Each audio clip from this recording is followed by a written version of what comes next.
Patsek a animé plus de 8000 émissions et a gagné des millions, mais il a gardé un sombre secret pendant des décennies.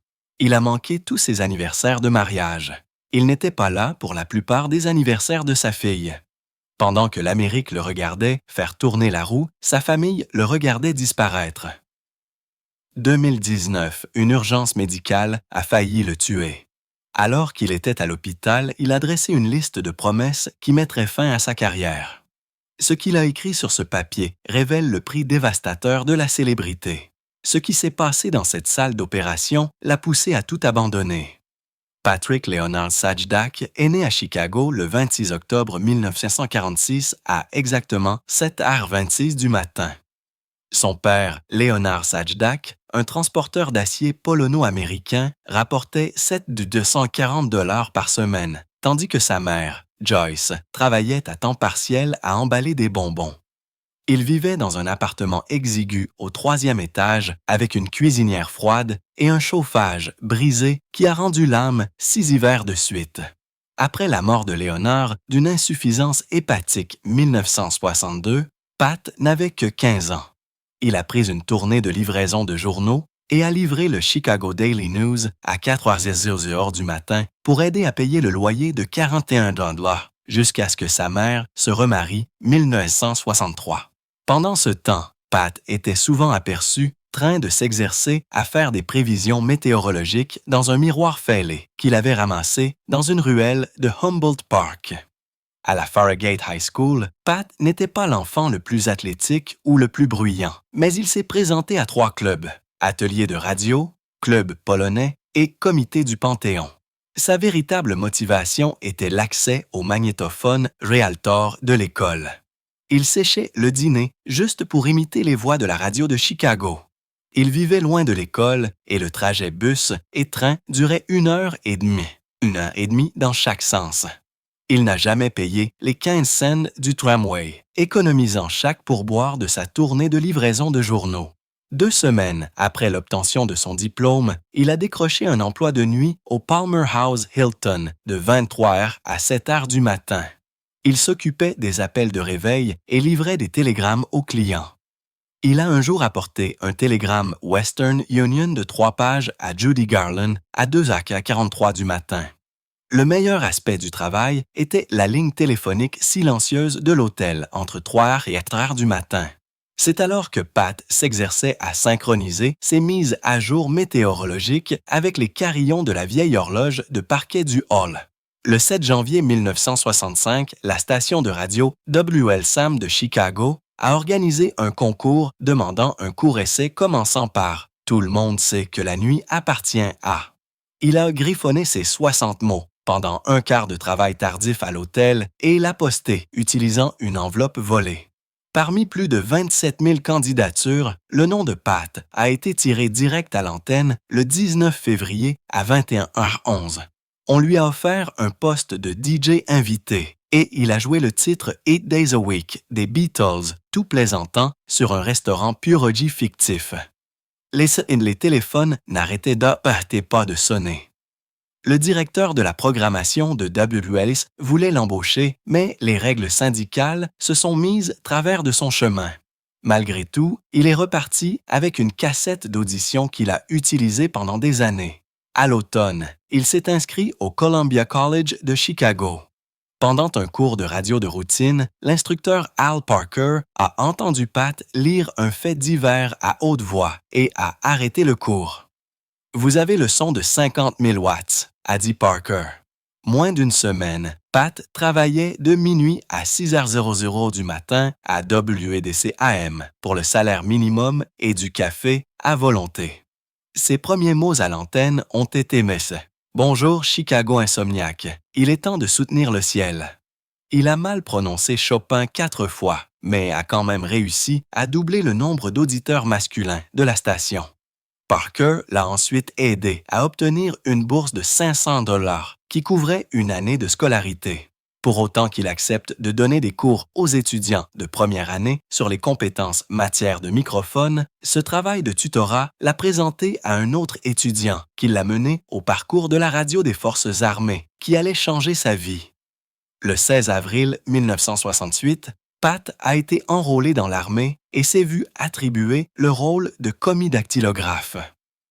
Après la formation de base et l'école de dactylographie, il s'attendait à rester sur le territoire des États-Unis, mais il s'est retrouvé au Vietnam, au poste de Long Binh, le centre financier de près d'un demi-million de soldats américains.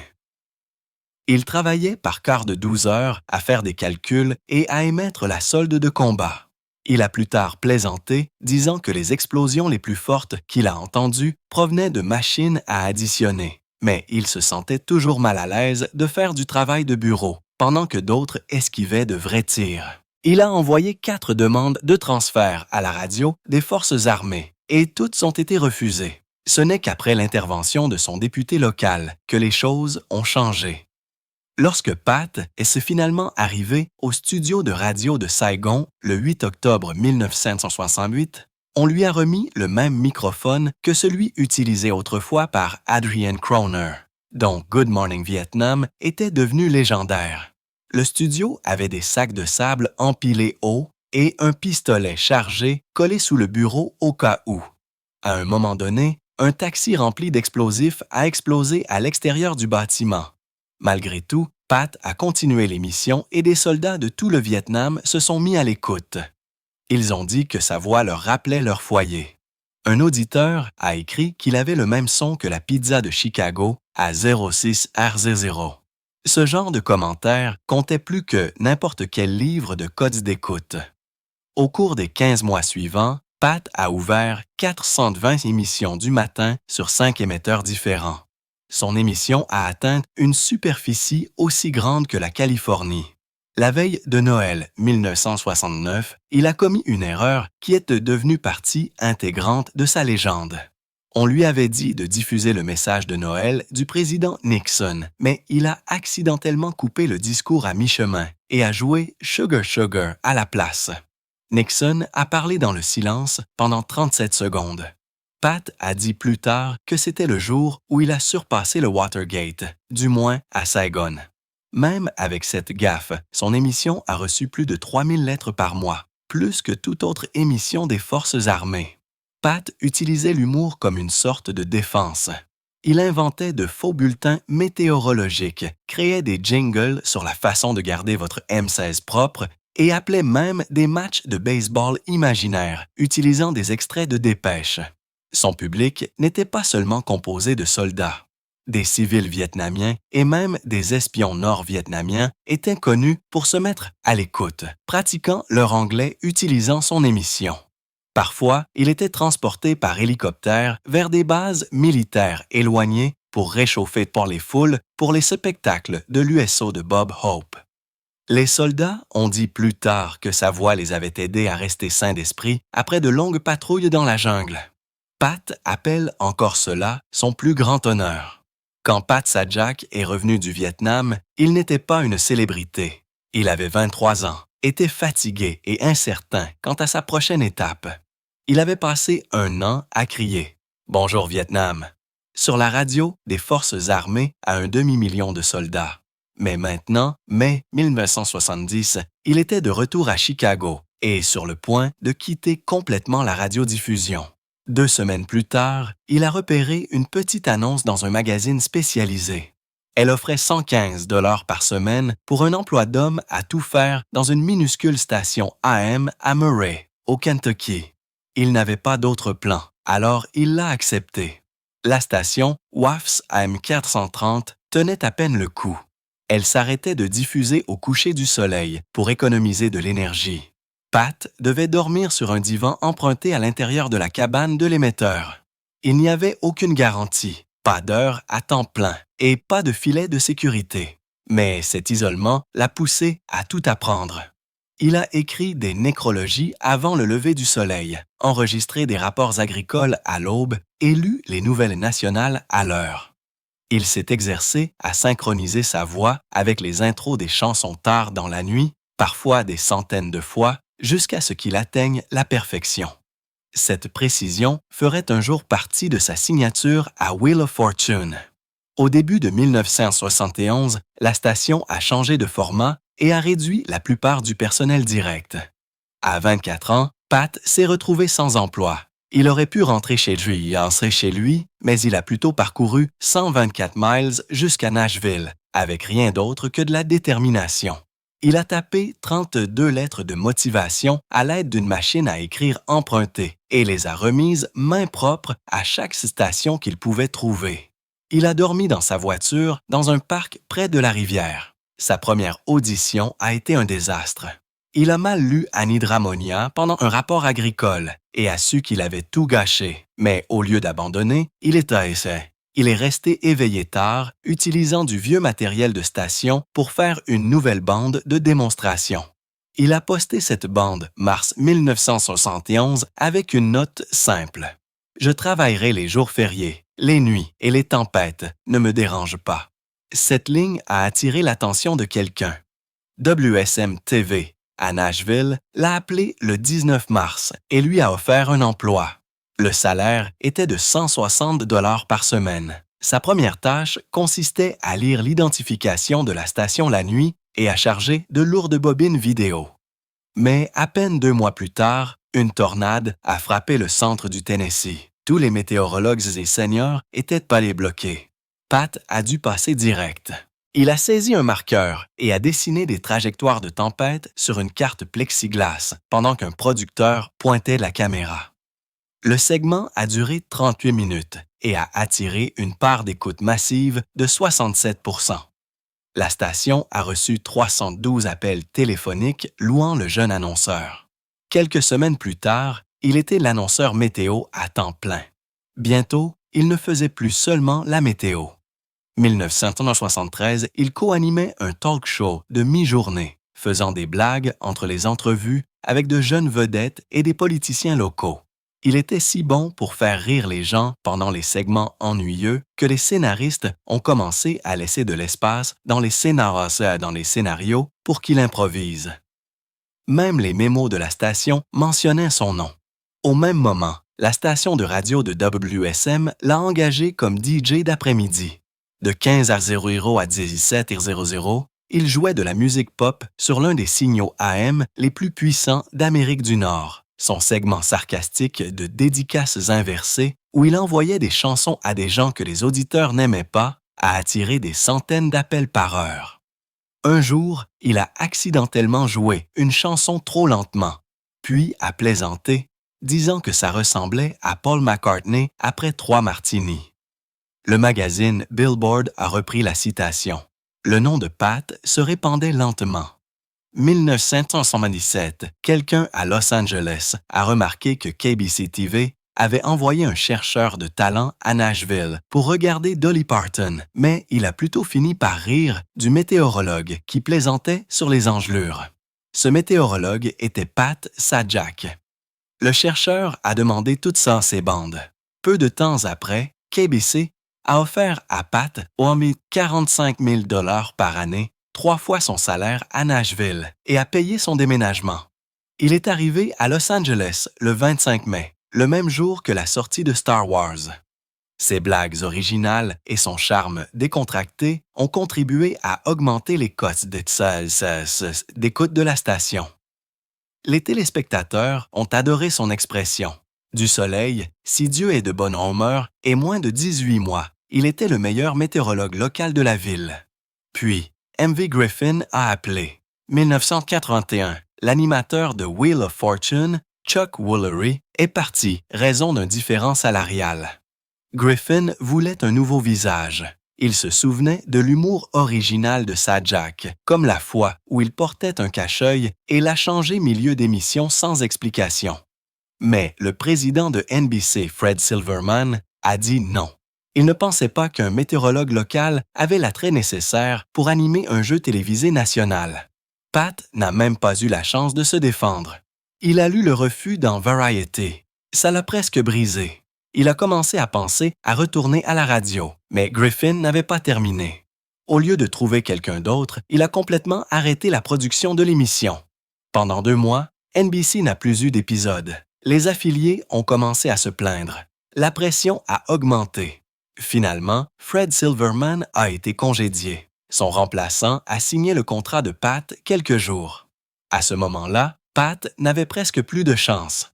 il avait déjà tourné 2 pilotes, Press Your Luck et Puzzlers, qui n'ont mené nulle part. Il avait fait un caméo mal payé dans Airplane 2. Il a dit que si un autre pilote échouait, il allait quitter la télévision et retourner à Nashville. Mais cette fois, l'offre a tenu le coup. De la fin de 1981 à janvier 1949, Pat a animé 2 versions de Wheel of Fortune, une pour NBC et une pour la syndication. Il enregistrait 10 émissions une seule journée, souvent 3 jours de suite. Il mémorisait plus de 300 énigmes par mois. Il dormait sur le divan de sa loge et a déjà travaillé une semaine complète avec de la fièvre juste pour éviter d'annuler. NBC lui versait 400 000 $ par année, le même montant que Woolery, mais ses primes de syndication ont fait grimper son revenu encore plus haut.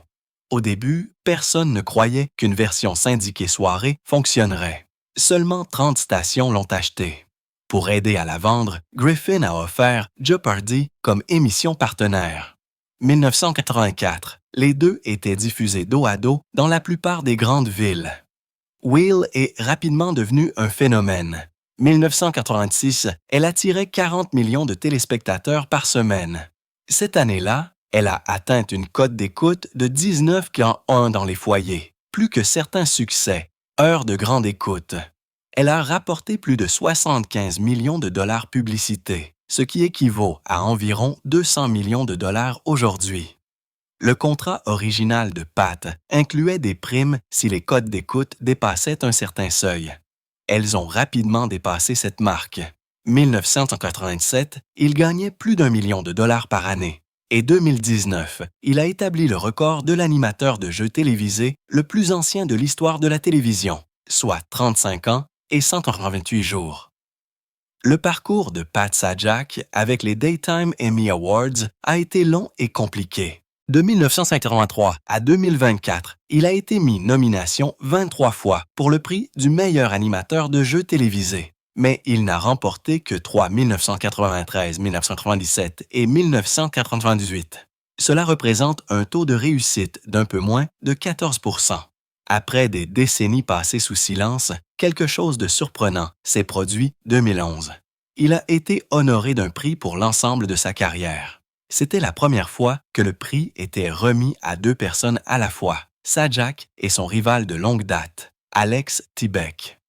Ce moment a non seulement reconnu leur impact durable sur la télévision, mais a également montré comment les 2 avaient changé la culture américaine du trivia de manière discrète, mais permanente. Des années plus tard, à l'âge de 77 ans, Sajak a remporté son 4e Emmy, cette fois dans la catégorie des arts créatifs Heures de grande écoute. C'était 26 ans après sa 3e victoire. Son histoire est devenue plus qu'une simple carrière dans les jeux télévisés. C'est devenu un exemple discret de la façon dont les institutions corrigent parfois leurs propres erreurs, même des décennies plus tard. 1994, quelque chose d'inhabituel s'est produit sur Hollywood Boulevard. Le 10 février, Pat Sajak a reçu son étoile sur le Walk of Fame. À ce moment-là, il avait animé seulement environ 200 épisodes syndiqués de Wheel of Fortune. C'était assez à peine le tiers du nombre total qu'il finirait par faire. La ville l'a honoré alors que sa carrière était encore loin d'être terminée. Son étoile a été placée à seulement 30 pieds de celle de Bob Barker, créant ce que les fans appellent maintenant la ruelle des jeux télévisés. Pendant la cérémonie, le maire a plaisanté, disant que Sajak avait contribué à accroître la consommation de consonnes à travers le pays. Les fans visitent encore Sahant. Le site aujourd'hui, laissant souvent de minuscules voyelles carton près de l'étoile. Les travailleurs d'Hollywood nettoient maintenant environ 40 de ces lettres chaque mois. Même les déchets témoignent de la place de Sajak dans la culture pop. 2019, Guinness World Records a officialisé la chose. Le 7 mai, ils ont certifié Pat Sajak comme l'animateur le plus ancien d'une seule émission de télévision. Du 13 décembre 1983. À cette date, il avait animé pendant 35 ans et 148 jours. Guinness a tout vérifié à 2 reprises. Ils ont compté chaque enregistrement, chaque conquasasatak. chaque congé de maladie et chaque pause de rediffusion. Sur les 300 premiers épisodes, Sajak était à l'écran pour 780 d'entre eux. Cela représente un taux de présence de 99,7%. Il a battu le record de Bob Barker de seulement 6 jours. Mais le nombre ne s'est pas arrêté là. Au moment où il a enregistré son dernier épisode, le 7 juin 2024, il avait atteint 40 ans et 275 jours. Selon les calculs, quelqu'un devrait continuer jusque 2065 pour le battre. Dans un moment capté par une caméra coulisse, Sajak a plaisanté, disant qu'il pourrait revenir sous forme d'hologramme juste pour conserver le titre. Ce moment, aussi léger qu'il soit, a montré à quel point sa présence avait été rare et constante. Le 9 avril 2018, lors d'une cérémonie de l'industrie de la radiodiffusion à Las Vegas, la National Association of Broadcasters a honoré Pat Sajak, Vanna White, Harry Freedman et Wheel of Fortune ensemble. C'était la première fois qu'ils intronisaient un groupe comme celui-là. Les organisateurs l'ont expliqué simplement. Cette équipe n'était pas seulement une émission. C'était une unité qui avait rapporté plus de 7,3 milliards de dollars revenus publicitaires depuis 1983. Pendant l'événement, Sajak a plaisanté, disant que les choses qui se passent à Vegas ne restent clairement pas à Vegas quand on est à la télévision tous les soirs. Puis est venu l'un des moments les plus étranges de la soirée. Ils ont apporté la roue originale de 1975 et ont attaché une médaille miniature du Temple de la Renommée à son emplacement de faillite. Sajak l'a fait tourner pour la première fois, 43 ans. Elle s'est arrêtée sur 5 000 $, le prix le plus élevé de la toute première saison. Pour beaucoup de ceux qui regardaient, ce tour symbolisait la façon dont l'émission est restée fidèle à elle-même, même si tout le reste à la télévision a changé. Mais tous les moments n'étaient pas sentimentaux. Le 21 mars 2023, un concurrent nommé Fred Fletcher Jackson, un lutteur professionnel à temps partiel, a connu un bon passage à l'émission. Il a gagné 800 $. Puis, quelque chose d'étrange s'est produit. Au lieu de la poignée de main ou de l'étreinte habituelle, Sajak l'a mis dans une prise de lutte. Il a tordu le bras du concurrent derrière son dos et a enroulé un autre bras autour de sa mâchoire. « Voulez-vous que je le passe à tabac pour vous ?» a-t-il plaisanté, s'adressant au père du concurrent qui s'était précipité sur scène. Certaines personnes ont ri, d'autres ont trouvé cela inapproprié. La vidéo est devenue virale, obtenant plus de 5 millions de vues seulement 2 jours. Sajak est resté silencieux, mais Fletcher Jackson a dit à la presse que c'était l'un des meilleurs moments de sa vie. Il a même admis que Sajak était plus fort qu'il n'avait l'air. À peine un an avant cela, mars 2022, un autre moment viral s'est produit. Celui-ci sans aucun mouvement physique. Un concurrent nommé Scott Ingerson a commencé à raconter une histoire sur la façon dont des ambulanciers paramédicaux avaient rattaché une partie de son orteil après un accident de vélo. Avant même qu'il ait terminé, Sajak l'a interrompu avec une blague froide. Il a dit que c'était l'histoire la plus inutile jamais racontée. Le public ne savait pas s'il fallait rire ou grimacer. Les réactions en ligne ont été rapides et féroces. Certains ont qualifié Sajak d'impitoyable. D'autres ont défendu son style. Le moment est devenu viral et a obtenu plus de 2 millions de vues une seule journée. Le concurrent a admis plus tard que le commentaire avait piqué, mais il ne semblait pas trop amer. Ironiquement, l'épisode est arrivé quelques jours seulement après que Sajak ait publié ligne sur le fait d'être plus gentil avec les concurrents. Cela n'a fait qu'ajouter de l'huile sur le feu. Plus tard, le 3 novembre 2023, une autre sorte de tension s'est produite coulisses. Un concurrent nommé Michael Cohen se débrouillait bien et faisait des blagues pendant l'émission. Pendant une pause publicitaire, Sajak s'est approché et lui a rappelé d'un ton sérieux. « vous savez que c'est mon émission, n'est-ce pas? » Cohen a répondu respectueusement et Sajak a souri. Mais Cohen a dit plus tard aux journalistes que le message était clair. Sajak était toujours aux commandes. Certains y ont vu un moment de légèreté. D'autres ont dit que cela montrait que l'animateur devenait plus possessif à mesure que les rumeurs de retraite grandissaient. Quoi qu'il soit, cela a révélé quelque chose sur la façon dont Sajak voyait son rôle, même lorsque les caméras ne tournaient pas. Un moment en mai 2023 a laissé les gens plus mal à l'aise qu'amusés. Christian Dixie, un concurrent de retour pour la semaine des favoris des fans, a atteint la ronde des bonus. Lorsque la roue s'est arrêtée, il a saisi l'enveloppe du prix, ce que les concurrents faisaient autrefois. Sajak l'a immédiatement arraché et lui a dit de ne plus recommencer. Les téléspectateurs n'étaient pas sûrs si c'était une blague ou un avertissement. Le clip est devenu viral, avec des images écran partagées du visage de Dixie et du ton tranchant de Sajak. Certains fans ont dit que c'était une petite chose. D'autres ont pensé que cela montrait que Sajak avait perdu patience dans ces dernières années. Beaucoup ont estimé que la réprimande avait enlevé le plaisir du retour de Dixie, surtout qu'il a perdu la ronde des bonnies. Quoi qu'il soit, avec le temps, ces moments ont commencé à former un modèle. Entre 20p et 2024, le ton de Sajak est devenu plus acerbe. Dans un cas, après qu'un concurrent ait applaudi bruyamment, il a semblé crier « Vous voulez bien vous taire ?» Cette concurrente était une femme noire, et de nombreux téléspectateurs ont souligné à quel point l'optique était mauvaise. Dans un autre moment, il a aboyé « Non » à la réponse d'un concurrent avant de passer à des excuses douces quelques secondes plus tard. Pat Jack a épousé sa bien-aimée du collège, Cheryl James, 1969, bien avant que la plupart des gens connaissent son nom. Leur vie était tranquille et à l'abri des projecteurs. 1951, ils ont acheté une petite maison à Hendersonville pour un peu plus de 48 000 $. 5 ans plus tard, ils l'ont vendue, le même mois où leur mariage a officiellement pris fin. Des amis ont dit que la raison n'était pas un scandale. C'était simple.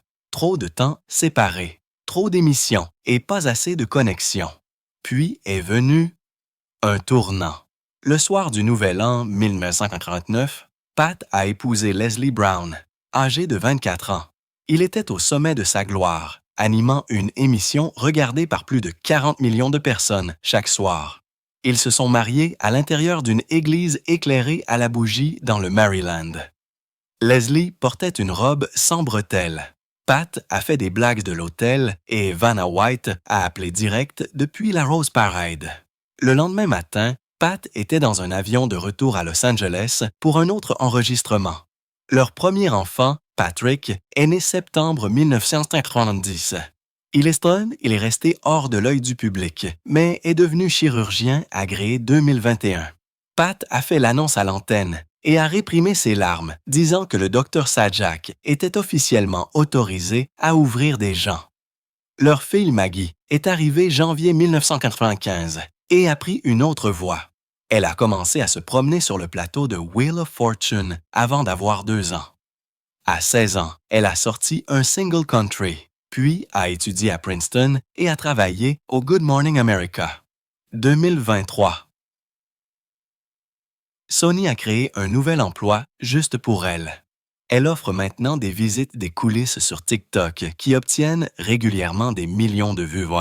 Même si les 2 enfants ont connu le succès de différentes manières, ils ont gardé leur vie personnelle presque complètement cachée. Les médias sociaux de Patrick sont privés. Maggie n'a jamais partagé une seule photo de leur maison, qui vaut maintenant plus de 7 millions de $. Pat a fait le choix très tôt de garder sa famille à l'abri des projecteurs, enregistrant près de 200 épisodes seulement 48 jours chaque année. Il a pu rester à la maison dans le Maryland la plupart du temps. Il n'a pas fait d'émission de télé-réalité et n'a pas laissé les caméras entrer dans sa maison. Lorsque Larry King lui a posé des questions sur le mariage, l'entrevue a duré moins d'1 minute. Aucun paparazzi n'a jamais déposé d'ordonnance restrictive contre lui. Il n'y a que 9 photos franches connues de sa famille, datant de plus de 30 ans. Certains lignes l'ont qualifié de l'opposé complet des Kardashian, une vedette de la télévision plus célèbre que sa vie privée. Ce que la plupart des gens ne savent pas, c'est qu'il a aussi une passion pour les mots croisés. Depuis 2004, il écrit secrètement des énigmes pour les journaux utilisant un faux nom. Il a même fait don de l'argent qu'il a gagné à un fonds de bourse d'études journalisme. Cette passion a mené à son retour sur scène. Juin 2025, il jouera dans une pièce policière à Hawaï qui a initialement présenté le personnage de Columbo. Le théâtre a vendu plus d'1 millier de forfaits de billets moins de 2 jours. Pat avait déjà fait du travail de scène 2001 et maintenant il y retourne, l'équilibrant avec son horaire de jeu télévisé et promettant de ne pas glisser de mots d'indice dans l'émission. Mais derrière les blagues et les énigmes, il y a eu un moment où tout a failli prendre fin. Au matin du 7 novembre 2019, Pat a ressenti les pires maux d'estomac de sa vie. Il a été transporté d'urgence à l'hôpital de l'Université George Washington. Un scan a montré que son intestin s'était tordu d'une manière qui coupait la circulation sanguine. Son corps était déjà crise, son nombre de globules blancs était élevé et sa tension artérielle était dangereusement basse. Les médecins ont dit que les tissus auraient commencé à mourir quelques heures. L'hôpital a déclaré une urgence et l'a fait passer avant les autres patients. Seulement 78 minutes se sont écoulées entre le moment où il a appelé le 911 et le moment où ils ont commencé la chirurgie. S'il avait fallu 3 heures, les médecins ont dit plus tard qu'il n'aurait pas survécu. Lorsque l'équipe a essayé de lui administrer l'anesthésie, sa tension artérielle a tellement baissé qu'il n'était même pas sûr de continuer. Ils ont dû passer près d'1 demi-heure à pomper des liquides et des médicaments dans son corps juste pour le stabiliser. Pendant un certain temps, son cœur circulait à peine le sang. À un moment donné, le personnel médical avait un chariot d'urgence prêt. Finalement, ses signes vitaux se sont suffisamment améliorés pour qu'il puisse opérer. Pat a dit plus tard qu'il se souvenait d'avoir entendu les médecins parler de la capacité de son cœur à le supporter. C'est alors qu'il s'est dit « C'est peut-être ainsi que ça se termine ». Après la chirurgie, les analgésiques ont causé des hallucinations vives. Il se souvient avoir vu sa femme et sa fille, vêtements sombres, et avoir pensé que c'était une scène d'adieu. Il a flotté au-dessus de la pièce et a même cru entendre une voix lui dire que son temps était écoulé. Des études montrent que plus de 30% des patients ont vécu d'étranges visions à l'USI. Pour Pat, les rêves semblaient si réels que lorsqu'ils se sont terminés, il était plus ébranlé par le calme que par la peur. Il a dit que la seule chose qui l'hantait le plus était de penser qu'il ne verrait jamais un lever de soleil avec ses petits-enfants. Pendant sa convalescence, Vanna White est intervenue et a animé l'émission seule pour la première fois de sa vie. C'est arrivé si vite qu'elle n'a eu que quelques heures pour se préparer. Elle a même dû choisir 15 robes supplémentaires puisqu'elle ferait maintenant tout ce que Pat faisait normalement. Ces épisodes ont obtenu des codes d'écoute plus élevés que d'habitude. Les médias sociaux se sont emballés et les fans ont commencé à l'encourager avec des mots-clés que ça, clic-clac. Pat regardait depuis sa chambre d'hôpital et lui a envoyé une blague sur le fait de lui faire payer des voyelles. C'était sa première vraie pause de l'émission près de 3 décennies. Cette catastrophe évitée de justesse lui a fait tout repenser. 2023, il a annoncé que la saison 41 serait sa dernière. Sa décision se préparait depuis la chirurgie. Pendant la réadaptation, il s'est écrit une liste de promesses. L'une d'elles était qu'il ne manquerait plus d'anniversaires ou d'événements familiales à cause du travail. Au fil des ans, il avait manqué tous ses anniversaires de mariage et plus d'une douzaine d'anniversaires de Maggie. Il a plus tard modifié son contrat pour accorder plus de temps libre et a réduit le nombre d'épisodes. Mais même cela ne lui semblait pas suffisant. 2022, un test de suivi a révélé des polypes inoffensifs. Lorsque le médecin a dit « Nous avons évité une autre balle », Pat savait qu'il ne voulait plus vivre par chance. Il voulait qu'on se souvienne de lui comme d'un père et d'un grand-père, et pas seulement comme d'un gars qui a survécu à une peur après l'autre. Ce moment 2019 où sa vie a failli prendre fin est devenu le moment qui l'a finalement fait marcher.